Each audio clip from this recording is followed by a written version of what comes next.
வணக்கம். நம்ம பார்த்துக்கிட்டு இருக்கிறது வெள்ளரிக்காய் தோட்டம். இது குறிப்பாக சொல்லணுன்னா ஹைப்ரிட், சரிங்களா? வீரியம் ஊட்டப்பட்ட, விதை நேர்த்தி செய்யப்பட்ட, சரிங்களா, விதையினால் உருவாக்கப்பட்ட காய். இதோட காய் பாருங்கள், நல்லா உருவாக இருக்குங்களா?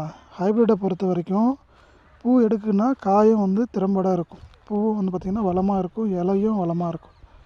ஆனால் நாட்டு வெள்ளரிக்காயை பொறுத்த வரைக்கும் இலையும் பார்த்திங்கன்னா கொஞ்சம் குறுகலாக தான் இருக்கும், காயும் பார்த்திங்கன்னா அப்படி நெளிஞ்சு போயிருக்கு பாருங்கள்.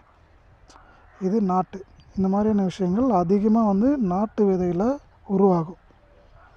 தெரியுதுங்களா? பூ பார்த்திங்கன்னா நிறைய பூ எடுக்கும், எல்லாமே கொட்டிடும். அதுக்கு உண்டான வளம் இருக்காது, சரிங்களா? இதில் பார்த்திங்கன்னா கிட்டத்தட்ட 96% நீர் சத்து அடங்கியிருக்கு. Vitamin K and C, potassium போன்ற எல்லாமே இருக்குது. நாட்டு வெள்ளரிக்காயில் அதிகமாக இருக்கா, இல்லை ஹைப்ரிட் வெள்ளரிக்காயில் அதிகமாக இருக்கா, தெரிஞ்சால் கமெண்ட்டில் சொல்லுங்கள், தெரிஞ்சுக்கலாம். நன்றி.